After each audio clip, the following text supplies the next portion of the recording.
no one else sees it. This thing in me. Even I didn't see it at first.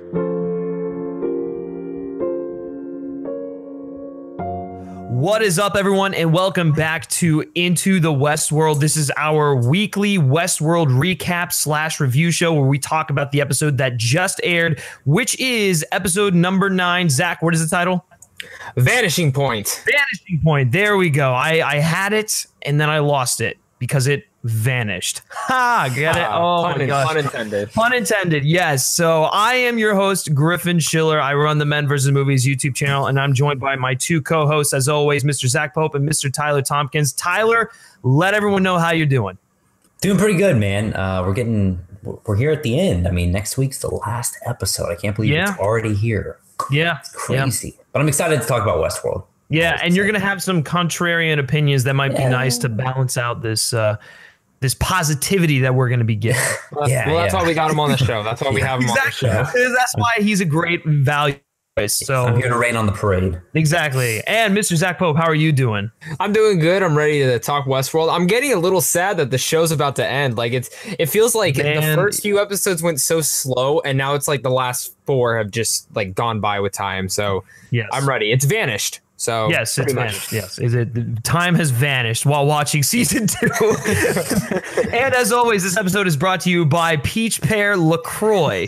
That is not a sponsorship. That is just the fact that I'm drinking Peach Pear LaCroix. But first, we want to set the record straight. So last week there was an episode last week, but we were kind of scattered and just unable to record an episode. And last week was a really interesting episode because it's centered around one of the Native Americans in Ghost Nation. We got to understand like the origin of Ghost Nation and stuff like that. And while it didn't really pertain that much to the larger story at hand, it was a nice kind of palate cleanser from the week before's episode. So really quickly, because we did not have a show last week, I do want us to kind of go around the horn and give our very, very brief thoughts on episode 8. So Tyler, let's start with you.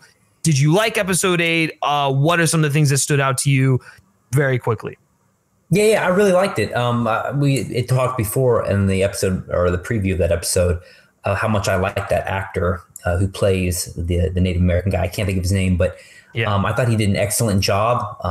Cool backstory. I like seeing how he basically knows what the Valley Beyond is, right? Like he has seen it. He knows what it is. I like that. And I also like too the story of how he was trying to get back to that woman he loved.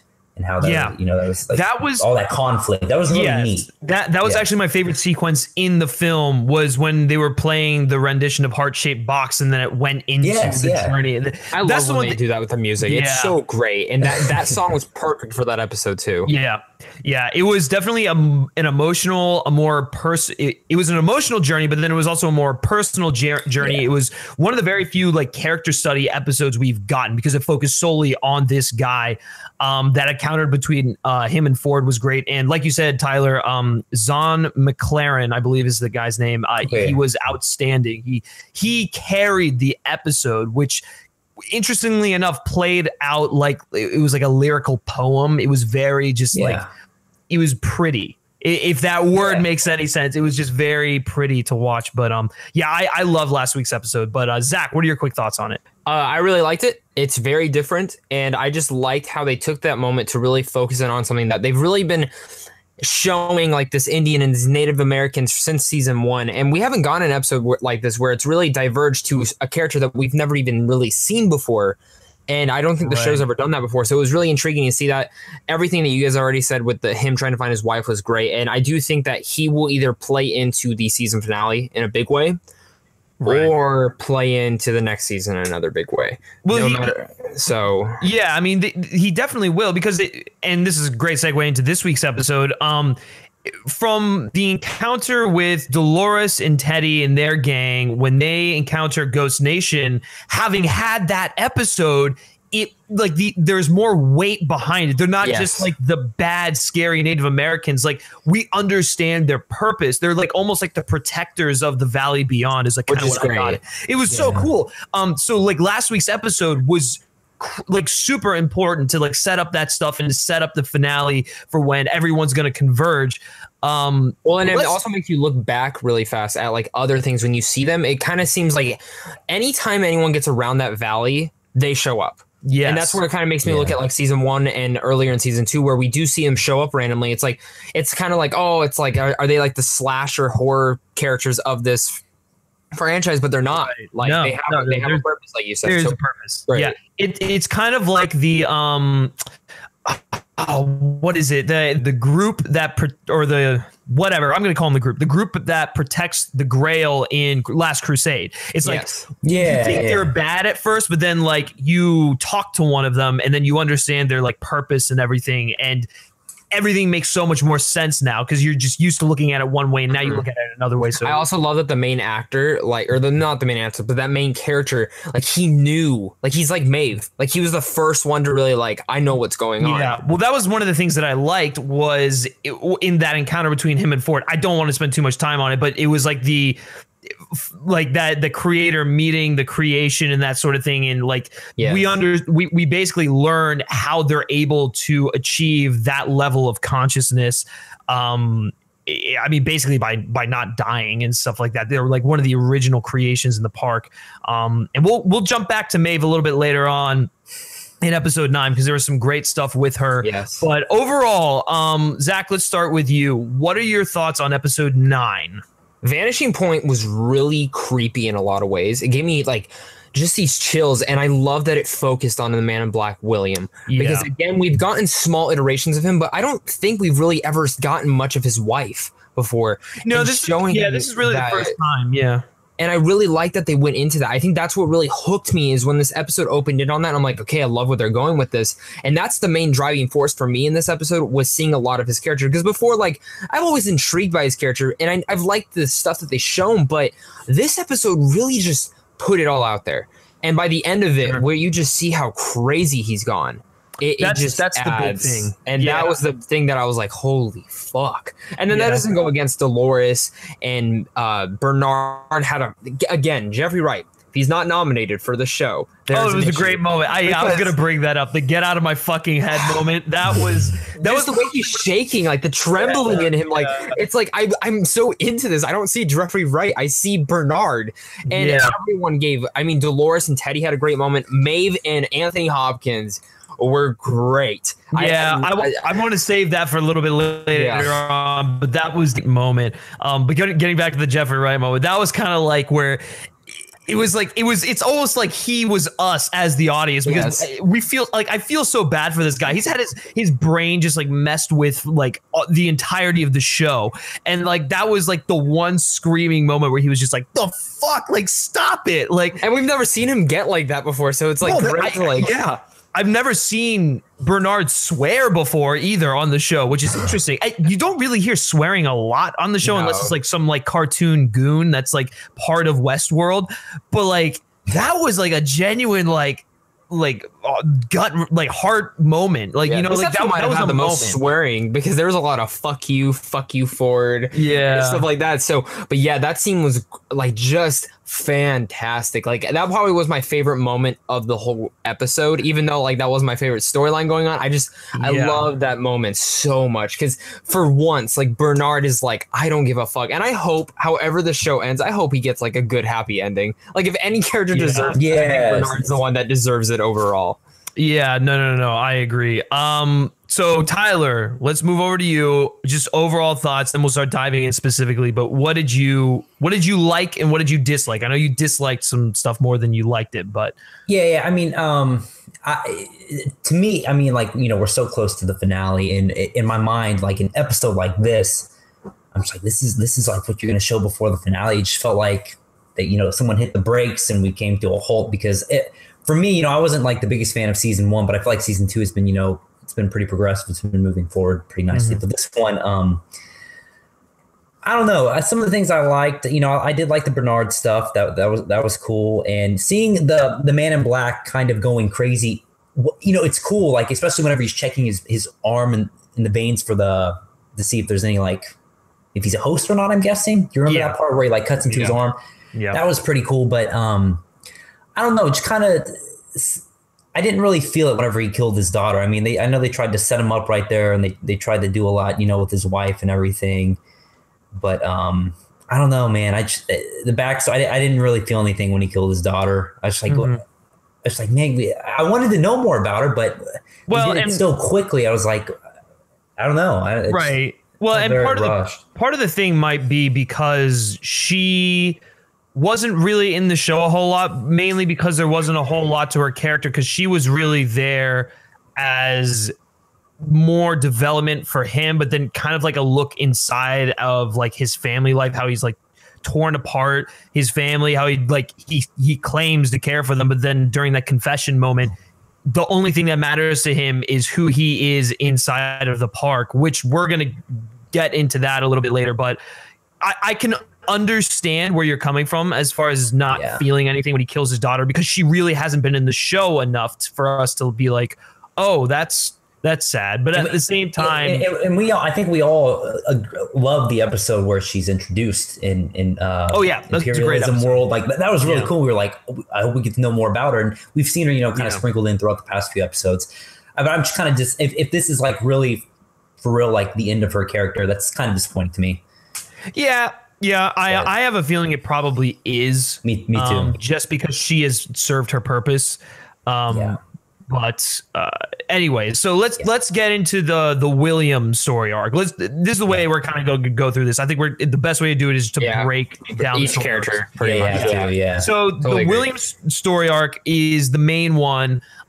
And it's probably the most interesting one. Like you were saying, Zach, it opens up and we get that narration from him talking about, why he is the way he is and stuff like that. A bunch of like just. Plus, I just love the flashbacks. Like the flashbacks when it adds. I don't know why. Like when we go back and see other characters, like sometimes when you go into a show or a movie and you get flashbacks, sometimes they can be the most boring part. But for me, like Westworld, when I get to know more about each and every character in their flashbacks, I'm like so intrigued. And seeing like his PTSD when he sees the waitress walk by and it looks like Dolores. It looks like Dolores. And I even took a double take. I was like, wait, was that Dolores? And I was like, oh no, like they did such a good job of like putting you into his shoes. Yeah. I mean, it really like sets the tone for the episode, because that's like a reoccurring thing just surrounding his characters. Like he cannot separate his life in the Westworld from the real world, because ultimately it's like the reverse of the host. He feels as though he does not belong in the real world. He belongs in like the playground for what it was meant for. Because he said he puts on all of these facades and stuff like that. But in there, when he's the bad guy, when he's that dark looming figure, that's who he really is. And I think that's the best part of the episode. And that's the best revelation in the episode, because it's the scariest. Because the fact that someone like that could exist, and it's very real too. There are just like inherently like evil people, and that's who he is essentially. He didn't start out that way, but then when he was in the park and like through his experiences there, his time there shaped him into essentially the villain of Westworld, which is what he like considers himself to be. So that was like some of the best stuff for me. And aside from the Bernard moment, his monologue where he's confessing his sins to his wife, essentially. Oh God, when she's laying down, and it's like setting it up, because the daughter's like, what is that one moment that made her go do what she did? And we see it, and you just see like, oh God, when he walks upstairs and you just see like, dude, it is such a crucial moment. And the wife was excellent in here as well. Like I have to give her a shout out too, just how great she played the character.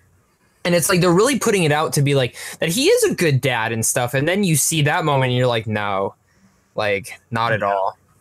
Yeah, that's what I thought they were gonna do with that. I thought they were gonna try to humanize some more, which they kind of did, but it's more to show that he's an evil character. But for me, I'm just like, I know he is. Like I've seen him since season 1. I know how this guy is, and then he shoots his daughter. I'm like, well, what was the point in introducing that? I don't know. See, for me, the daughter thing, I get what you're meaning, because I wanted more from the daughter. I always thought they were going to set her up to be like a new character after like maybe he we all did. We were like, she's gonna go up. We didn't. We didn't get that. No. But what I think it did set up is that he is totally like psychotic now. Like he is almost he's worse than his wife at this point. Yeah, I mean, his wife was an alcoholic who, you said, Zach, I do want to give a shout out to Stella Ward, who was phenomenal in the role. I really liked her audition. She's always a good pop when she pops up in like a show or a movie. She's always does a good job. Yeah, she was in Gone Girl. She was the reporter in Gone Girl who interviewed Ben Affleck, and that's what I always remember. She's good in that. She's a great actress, and she was great in this too. But yeah, like she was the alcoholic, and it it's crazy. It's crazy that, thinking about it, I would have actually liked to have seen more of how Emily became who she was, because it's like her father is literally a guy with no soul. Her mother is an alcoholic. So it's like their like weird upbringing of her. It would have been really interesting to see how it like shaped her. She should be a lot more messed up. Yeah, exactly. She seemed like pretty straightforward and normal for someone who has such just like fucking demonic parents, for lack of a better word. Yes. But yeah, anyways, go ahead, Zach. I just, William, like I looked at it, it's just a mind game, a mind fuck that he put himself into. And I think a lot of his parallels show something that we haven't seen in Westworld yet. And this is something I really like, is that we get a dehumanization of a character. Yeah. We go into like the PTSD that the park can inflict on someone. A lot of our main characters are all hosts, except him. Like the majority of our main characters are hosts. That is a very good point. Yeah. And that's something I don't think a lot of people look at, is that he really is the only main character that is not a host. Well, or is he? That's the thing. I know you were kind of sitting there, and I was sitting there. I was like, oh my god, are they gonna make him a host? And this is what I was thinking about the whole time. That made me not like, I buy into it in some aspects, but then the one aspect where I'm just like, okay, how can he have a kid if he's a host? Like that's just the one thing that pops out to me. But I'm sure they have like an explanation for it. But yeah, no, totally. But again, like it's so engaging, and this is why I love he is so crazy at this point that he like doesn't believe anything. Like he just thinks Ford is fucking with him completely. For him to kill his own daughter, for him to kill those people, because he hasn't killed any actual humans in real life that we know of. And when his daughter sees that, she's like, you just killed real people. Yeah, it's like he has gone so far down that at this point, I do think the most fitting thing is for the finale to kill him off. He's done. He's not making it out of the finale. I would be shocked if he does, just because I feel like this was. They always do this in every show, and maybe I'll be wrong when I see the finale, but they always do this in every show where they set up the episode before. They always set up usually who's going to die, and it always feels like that the 9th episode is always a good setup for who's going to be the character they really focus on in the finale, and I think that's going to be this character. Yeah, I would probably agree with you. I feel like they have. There's not much left for his character. There's not really like too many directions that they can take him in. I mean, like you said, this episode was really a dehumanization of him.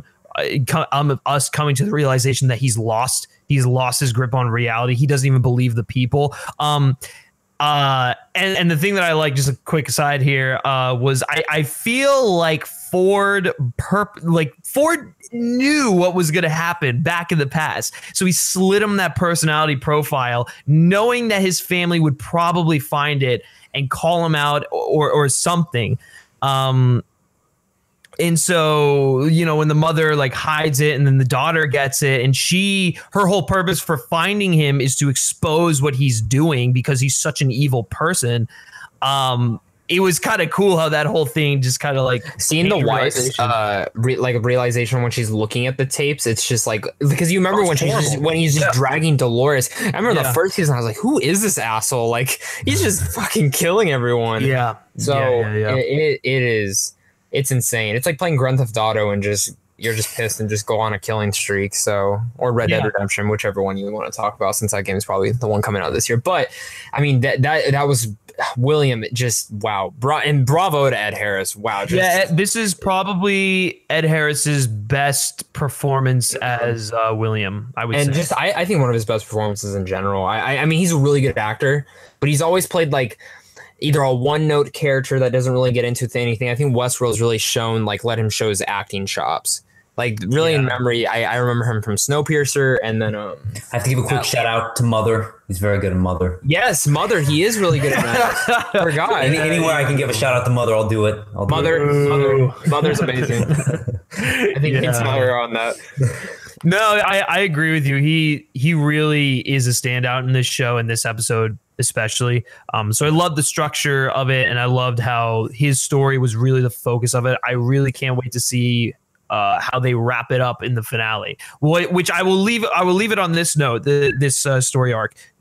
Do you guys think he's a host, or do you think that he might actually like die from like him cutting into his arm or something? So like that? do you want I have a theory that I was curious.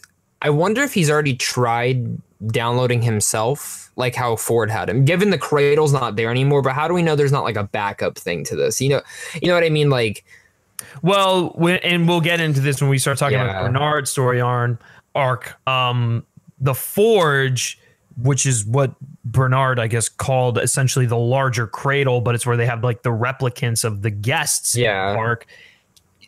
Maybe his consciousness is in there or something like that. Like they have his personality profile. That's what his wife had, or I'm sorry, that's what Ford gave him, that his wife found, that caused her to kill himself, that the daughter found in the ballerina box that told her everything she needed to know about him. So like that exists, but it's in the hands of William. So there's a lot of questions. I mean, really, we can just sit here and theorize. I think moving on to Bernard. Though, that's the next arc that I think we should move on to. What did you guys think about this particular storyline, this episode? Man, Bernard I thought it was pretty good. I know we're not talking about Teddy yet, but I mean, him and Teddy are basically going through the same thing. Yeah, you know? Teddy under Dolores and Bernard under Arnold, or not Arnold, Hopkins. I'm curious to see how that plays out too, because I'm kind of starting to get tired of the scenes are good, but I just kind of want, I don't know. I want him free. Like I want Bernard to be able to act. He will be. And I think he is to some extent. Like Ford, like he got Ford out of his system. I mean, that doesn't mean he's not going to show up anymore, because there's always like back doors and stuff like that. But it was like really interesting, the dynamic. It's almost like if you look at it from like a biblical perspective, and I was saying this to you guys before the show started, it's like Ford is God. I mean, very clearly. And like Bernard is like Jesus, that he is sent down to kind of like save the hosts, and because he called them a species. That was the key thing. And in a sense, they kind of are in this world, right? They are, and then he left Bernard with like the fact that he can save them. He is the one person that can save them. So that's a really interesting like line there, especially if you're looking at it from that perspective, and that it also directly is going to tie into the finale for sure. Oh yeah, I just seriously, that one moment with Bernard, like putting in his skin and just like him fucking shaking and freaking out, throwing the gun. Yeah, it is. And I'm so happy. I know the show's very smart, but I was sitting there for a second. I was like, please don't just turn around and shoot Elsie. I would have been so pissed if they killed her off. I don't like the actress, but I was like, there's no point. We've already gone through that. They did the fake out, and then it was just kind of like, but then it was interesting because Ford was like, oh, she's going to betray you. And then as soon as he unplugged Ford, it was almost like everything that he said was going to happen. But then he like kind of like finagled his way out of it. Yeah. I do like that Ford was pretty much saying like, I have your direction. I'm just giving you tips. Like pretty much like, I'm just like trying to help you out, but you do whatever you want to. And that's fine. Like, but seriously, I Jeffrey Wright, like Bernard is one of the best characters in the show. And I'm so curious to see where they take his character, not even this season, but the rest of the show. Because for me, I think after this season, now that I feel like the next season will really focus on him being like fully free. I don't think he'll have to really worry about anything in him. I think he'll be out of the park next season. I think a lot of these people will be out of the park, and it'll be. I think that's what I'm hoping too. Yeah, I think. Yeah. So, man. Well, that'll be a good conversation for the preview episode. But I guess it's kind of interesting because Bernard is going along, and as he goes along, we kind of get little bits and pieces from Maeve, and then what Hale and Delos are doing. They found a way to essentially harness Maeve's power. They give it to Clementine to use as a weapon to kill the host, which is, I mean, you already saw the episode preview for the season finale, but that's going to play a big part in that episode, and it's going to be something they have to overcome, obviously. So that was an interesting little tidbit, that weapon that they're setting up there. But then we get the Maeve and Ford scene, which is also fantastic. I mean, it's basically Ford talking to Maeve. She doesn't really say anything. My favorites. Yeah, but Tyler, let's go to you. Did you like that scene? What were your favorite parts about that scene? Well, that was the part that stood out to me, because I mean, to be completely honest, I was kind of zoning out, but then Ford said that, and I was like, whoa, okay. In my mind, I hope that has significant meaning. I hope he's not just saying that to manipulate her, which is possible. No, Anything's possible in this show. I think he really does care about her. I hope he does. I really hope he does, because that was it brought me back in. I was like, okay, well, this is that was a really intriguing. That whole monologue was fantastic. And did you notice that back in the opening credits, they finally put Anthony Hopkins' name back? Yeah. So I think he's coming back as the main character. I think he's the main character back. He's definitely going to be in the. Well, I mean, we've already seen he's in the show more. But the thing that I like is that it's like, we've never seen those two interact before. Wow. So that was like really refreshing to get that. Even though she wasn't really interacting, it was an interaction for the sake of it. You saw her in her eyes, though, like the way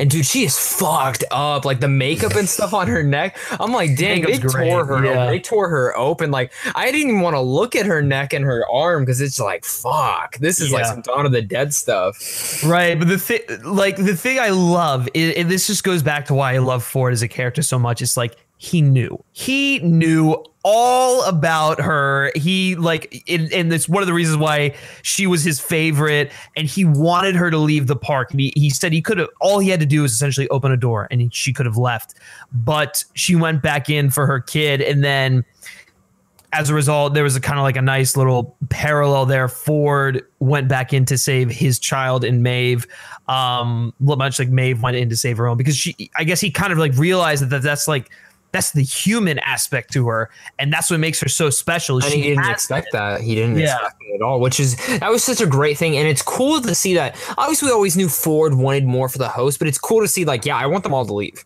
Like, do their own thing. So for me, it's like, do you want every park to leave, or just like, he is such an intriguing character. He is. Not just because it's Anthony Hopkins doing some weird shit on Twitter, but right. We always got to bring that up. Dude, best video of fucking 2018. Who knows what he's gonna do for the finale? Something's gonna happen. Yeah, I can't wait. No, for sure. Yeah, but the one, he was like playing the piano too in the other one. Yeah.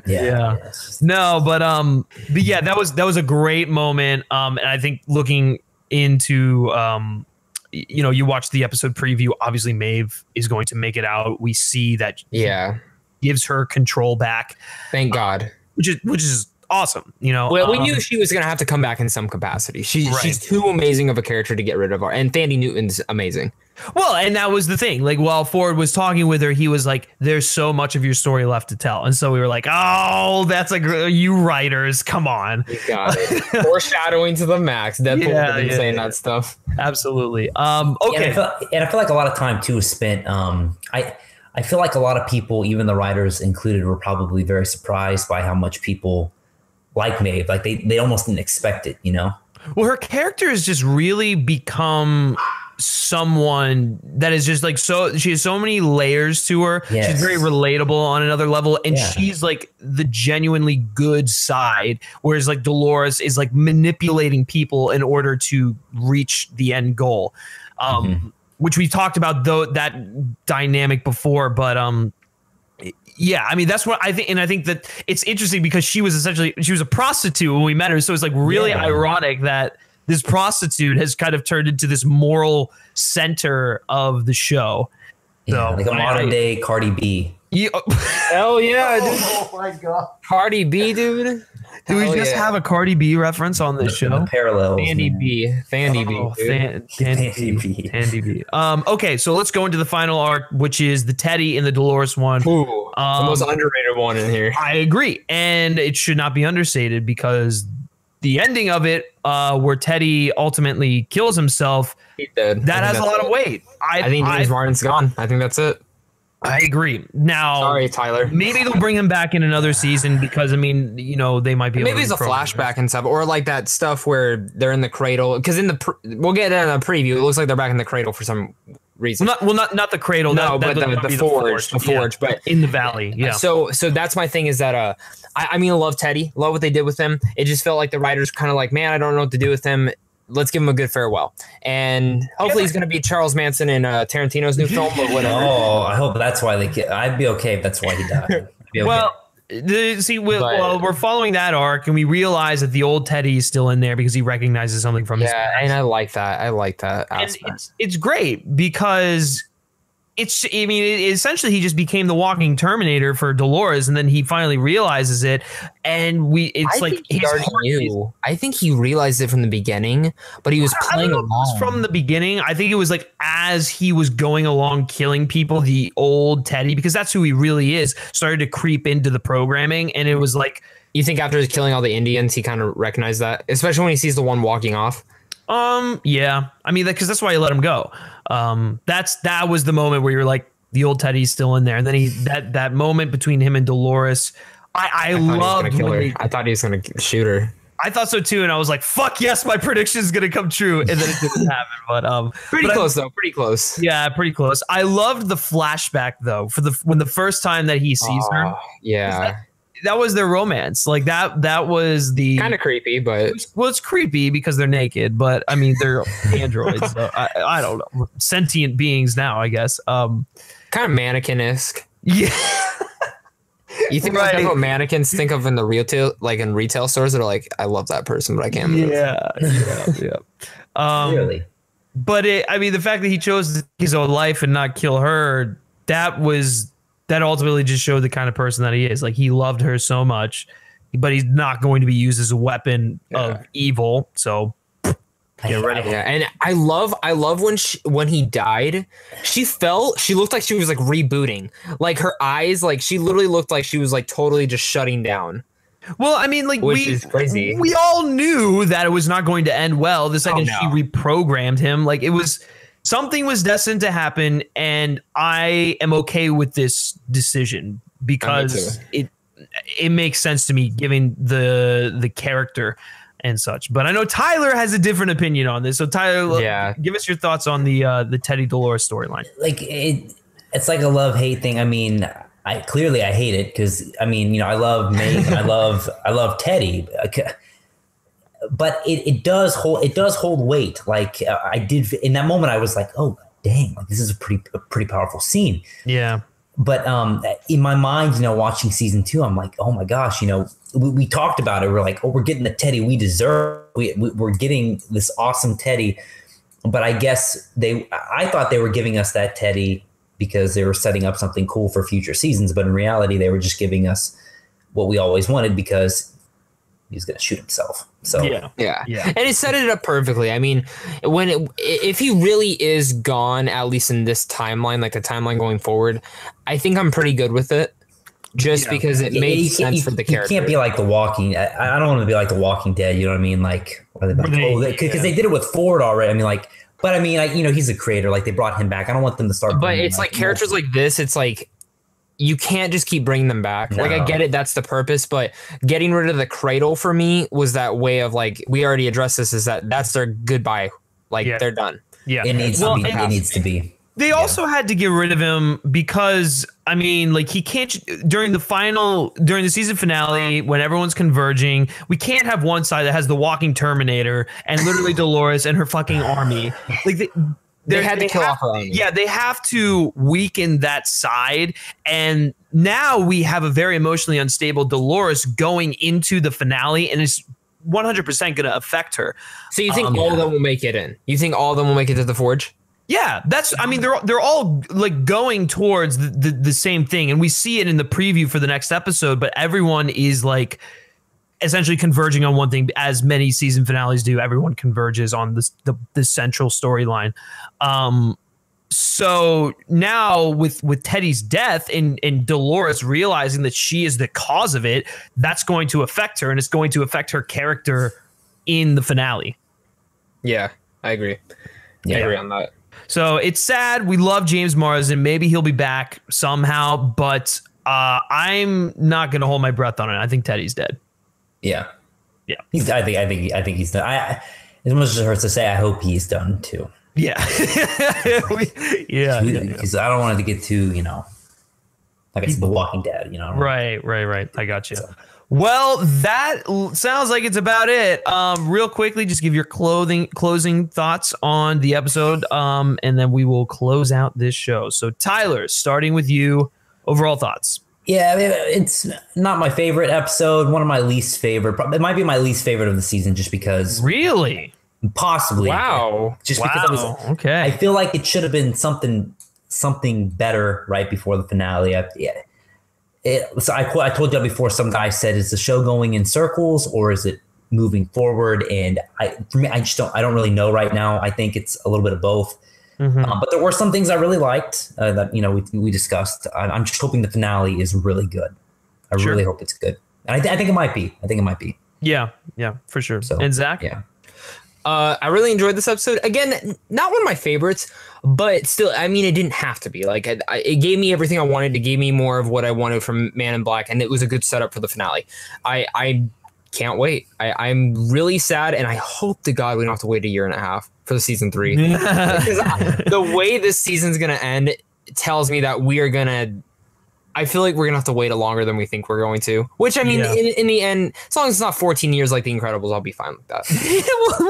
I don't think you'll have to wait 14 years. But, I actually loved this episode. It gave me chills by the time it wrapped up. It really did. I think it's one of those subtle stingers that it's like when you're looking back on the season, it won't be one of the ones that you're initially drawn to. I think that is reserved for episode 7 and episode 3, if I'm not mistaken. Those are really the two big ones, and those have the biggest set pieces in them. So naturally, but I loved what they did with William and that like dehumanization of the character was something that really stuck out to me. And it was by far my favorite part of the episode.